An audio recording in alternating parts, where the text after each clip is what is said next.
Hey, it's Dave Brown here, host of Now with Dave Brown on AMI. Check out this latest highlight from the show. Community reporter Amy Amantea is in Vancouver to talk to you. Hey, good morning, Amy. Hey, good morning, Dave. How are you? I'm pretty good. Amy, you've got a couple of events to talk about in a moment here, but you have had a situation, a personal injury that happened to you recently. What happened? Yeah, I was at the eye care center. I'm sure many can relate to being at a monthly or a twice a year annual checkup. So every 3 months I go to the eye care center, and I had just had my retinas photographed. I hadn't had my pupils dilated or anything. And when I left the room, I tripped on a bench that was just sticking into the doorway. Oh gosh. And I caught it with my foot, and like a cartoon character, Dave, I thought, oh, I can right myself. You start to tumble forward and you think to yourself, oh, I can make up those steps. I can catch up, and then I won't bail. Well, that didn't happen. So it took about 12 feet and 200 pounds of me and minutia hitting my head into the wall. Oh dear. Because I was going down. So yeah, I have quite a cut. This was just under a week ago. I have quite a cut on the top of my head, and my neck and my back have just been, I've not experienced pain like this, and I am a person who lives with chronic pain.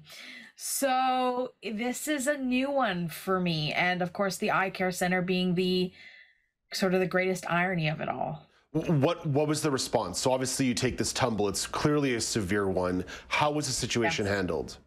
The situation was handled extremely poorly in that nobody was called. There were no first responders called because it was, it's a head injury. So of course I hit my head on the wall, and then I hit my head on the ground when I land. There was no, so I didn't black out. And so the 3 staff folks that were there lifted me up off the ground, which first, with a head injury, you don't do that at risk of paralysis to the neck, right? If you don't know what the injury is. And of course I had no idea how I was injured. Anyways, they sat me up, and the most they offered me was an ice pack and to check my pulse. And I mean, they were all very sweet, but it wasn't documented in any way. And we were right close to the hospital, attached to the hospital. And they said, well, if you feel like you need to, you can go over to the emergency room. Of course, the wait list there was 7.5 hours long. So, I made a choice to not do that and just sort of regulate. I still hadn't even seen my doctor yet, right? But to have nobody document it, in that moment, I didn't even really realize that hadn't happened. But it was when we were driving home that I was like, wait a second. Nobody wrote this down anywhere. Nobody took a statement or anything. Nobody evaluated, hey, there's a bench sticking out next to one of the doors that you don't need to be visually impaired to trip over. Anybody can trip over that whether or not their pupils are dilated or not. So Amy, just because they didn't document that in the moment doesn't mean there can't be documentation. What are you doing in response to the incident? Well, of course, I phoned my own doctor, and I had her document it, and we've worked out a plan to. I've had some X-rays, and I've had a whole bunch of. There's a sort of a plan in place at the 2-week mark and at the 3-week mark, and then moving forward just to make sure. And as a type 1 diabetic, I heal slower than most folks, so we're. No more dragon boating for a while for this girl. Yeah, I mean, it's a head injury, right? Like when you're talking about like a head, neck, and back injury, these are severe injuries.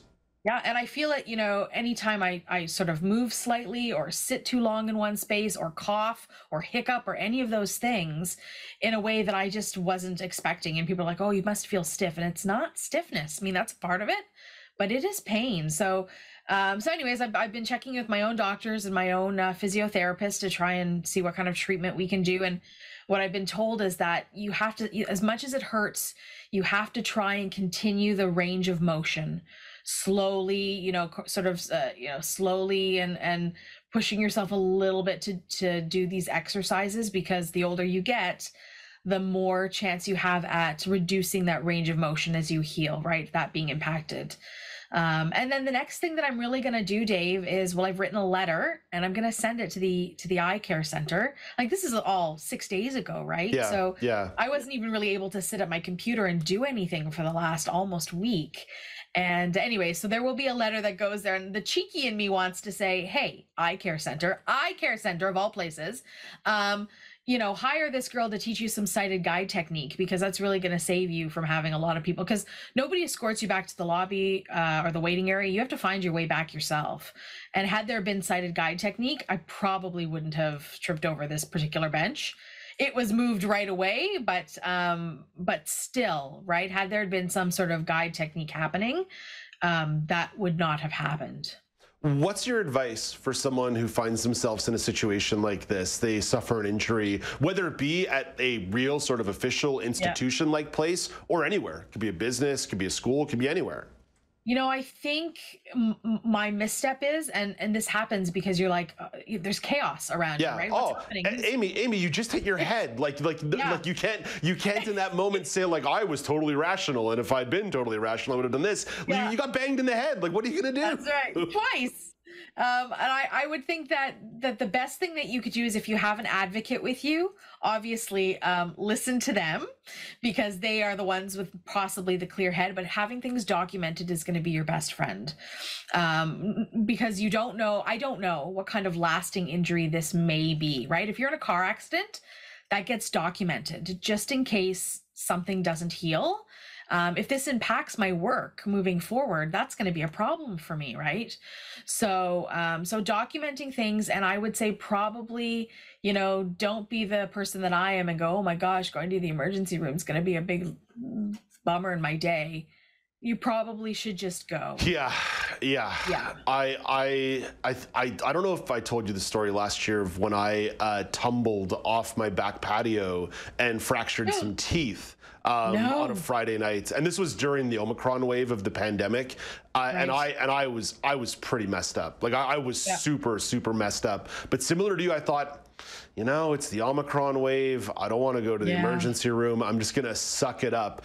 Until finally, like 4 or 5 days later, I'm like, I've got to go see an emergency dentist, because my jaw might be broken. My teeth are all messed up. Like there's these certain moments where you realize, like, even if it's an inconvenience and you don't want to do it, you really should go. Like, this isn't someone going into the emergency room for a cough or like, oh, my wrist kind of hurts. It's like, no, you banged your head, you messed up your neck, your back's messed up. Like, you've got to go to the ER. Yeah, certainly, my whole right side of my body's a little damaged because I jammed my foot as I was going in, and I'll probably lose all my toenails, so that's all swollen and painful. Whether or not it's a hairline fracture, I don't know, right? So it could be I'm walking on it, I'm bearing weight on it. So this is the conversation I had with my doctor, which is like, she's like, do you think you have a concussion? Well, I don't know. I've never had one before. Right. So then they say, well, are you feeling dizzy? Are you nauseous? Are you vomiting? And it's like, well, nausea and vomiting is actually a part of my already disability condition.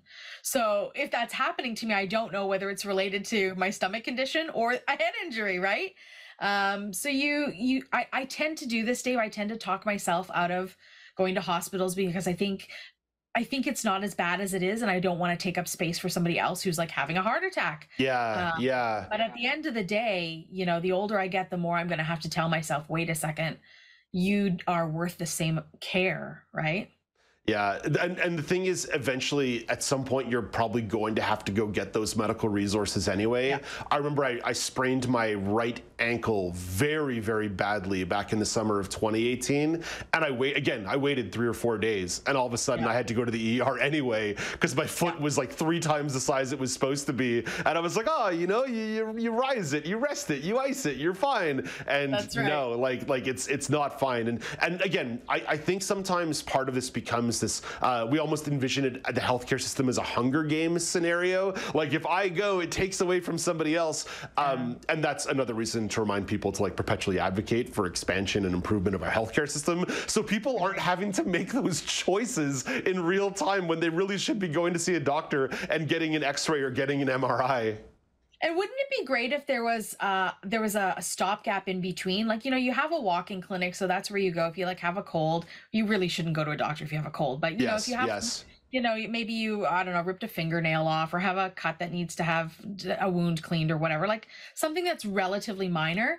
But if they had a stopgap that was kind of like an urgent care, where that's where you go if you sprain your ankles or if you might have a concussion, instead of going to an emergency room where you know you're going to be taking a bed for 7 hours. Yes, yes. Right? Or it's going to take that long to see anybody. And you're like, well, like, what the heck's the point? I could, you know, so it would be nice if our medical system had a system in place where there was these people that you could go see if you kind of needed intermediate care, right? Not necessarily an emergency, but something that could turn into an emergency and you just want to have it checked out, right?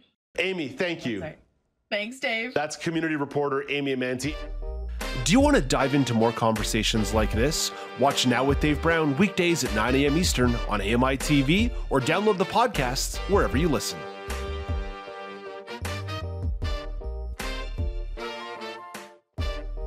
Do you want to dive into more conversations like this? Watch Now with Dave Brown weekdays at 9 a.m. Eastern on AMI TV or download the podcasts wherever you listen.